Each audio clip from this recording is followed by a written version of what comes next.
Question है बेटे, how whom does the poet want to have no dealing. कवि किसके साथ कोई डीलिंग नहीं रखना चाहता। डीलिंग मीन संबंध। तो कवि मौत के साथ कोई संबंध नहीं रखना चाहता। The poet wants to have no dealing with death. Next है, how is life defined in this stanza. इस स्टेंजे में जीवन का वर्णन कैसे किया गया है, जीवन की क्या परिभाषा दी गई है। Life is what it is about. जीवन तो सार है। यहाँ पर बताया गया है जीवन एक सार है। तो जीवन की परिभाषा क्या दी गई है, life is what it is about. जीवन तो एक सार है। Find the words from the stanza which means the same as.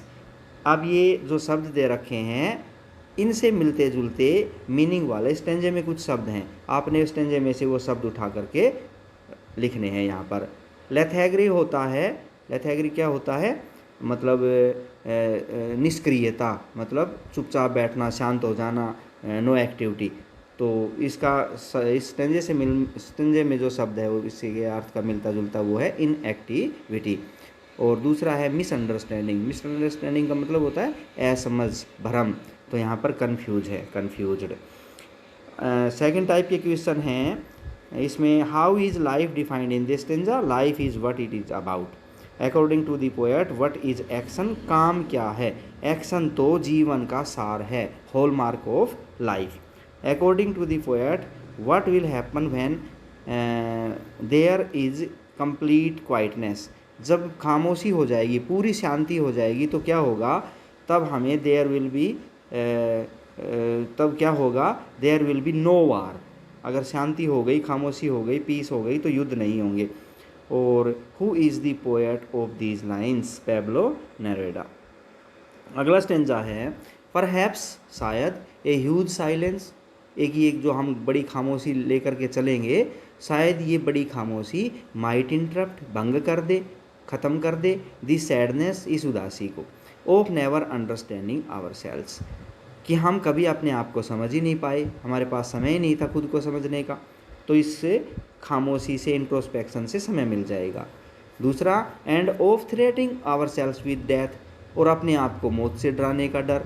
अब मौत से इंसान को डरा रहा है, ऐसे भयंकर हथियार बना लिए हैं कि युद्धों से डरा रहा है, मौत से डरा रहा है। तो शायद ये मौत से डराने का जो बात है उससे हमारी उदासी, हम उदास हो जाते हैं, वो भी शायद ख़त्म हो जाए। Perhaps the earth can teach us, शायद ये धरती हमें इस बात को सिखा दे, as when everything seems dead, कि जिस समय हर वस्तु मरी हुई, मृतप्राय दिखाई देती है, and later proves to be alive, और बाद में प्रूव साबित हो जाती है, टू बी अलाइव, जिंदा साबित हो जाती है, शायद ये धरती हमें सिखा दे। तो कवि यहाँ पर एक मैसेज देना चाहता है कि जो टोटल इनएक्टिविटी है, शांत होना, हाथ पैर न हिलाना, कोई मूवमेंट न करना, सब कुछ शांत हो जाना, इसका मतलब क्या है, लोग समझ बैठे हैं कि इसका मतलब डेथ है। लेकिन ऐसा नहीं होता, क्योंकि कई बार खामोशी में भी जीवन छुपा होता है। और कवि इसका उदाहरण पृथ्वी से देता है कि पृथ्वी पर सर्दी के मौसम में जब बर्फ़ पड़ती है तो ऐसा लगता है कि जीव जंतु सब नष्ट हो गए, ख़त्म हो गए, मर गए हैं।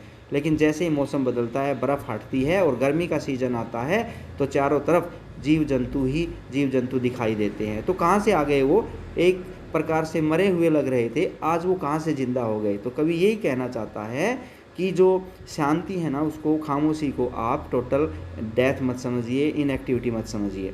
Now I will count to 12, अब मैं 12 तक गिनूंगा, एंड यू कीप क्वाइट, और आप शांत हो जाएंगे, एंड आई विल गो, और फिर मैं चला जाऊंगा। मतलब ये मैसेज देकर कवि चला जाना चाहता है। अब इसके क्वेश्चंस देखिए। सेकंड क्वेश्चन है, what might the silence do. इस खामोशी से क्या होगा, इस खामोशी से उदासी दूर हो जाएगी। ठीक है, दिस साइलेंस माइट इंटरप्ट, या this silence might interrupt the sadness, उदासी को शायद इंटरप्ट, ख़त्म कर दे। This silence might finish the sadness. Next है, what lesson can the earth teach us. Lesson, ये जो पृथ्वी है हमें क्या सबक सिखा सकती है। ये पृथ्वी हमें ये बताती है कि stillness is not the sign of death. खामोशी मौत का लक्षण नहीं है। स्टिलनेस मीन खामोशी। खामोशी को आप मौत मत समझिए। आफ्टर रेस्ट, क्योंकि आराम करने के बाद there is renewed interest. Renew mean ताज़ा, एक ताज़ा इंटरेस्ट पैदा हो जाता है in the activities of life, जीवन की क्रियाकलापों के प्रति एक बहुत ही दिलचस्पी पैदा हो जाती है। और नेक्स्ट है व्हाट डज द पोएट से इन द एंड, कवि हमें अंत में क्या कहता है। In the end the poet counts up to 12, वो 12 तक गिनने की बात कहता है। And ask us to keep quiet, और हमें चुप रहने की, शांत रहने की बात कहता है। एंड गो अवे, और चला जाता है। और लास्ट क्वेश्चन है इसका, प्रोबेबली मीन संभवतः, शायद, परहैप्स का मतलब भी शायद होता है। और इंटरवेन क्या होता है, इंटरवेन होता है रुकावट, दखल अंदाजी मतलब इंटरप्ट। तो ये थे बेटे आपके ये पोएम की कंप्रीहेंशन। उम्मीद है आपको समझ में आई होगी। अब ये पोएम आपको कंप्लीटली पूरी याद करनी है, आज का ये आपका होमवर्क है। ओके बेटे, बाय।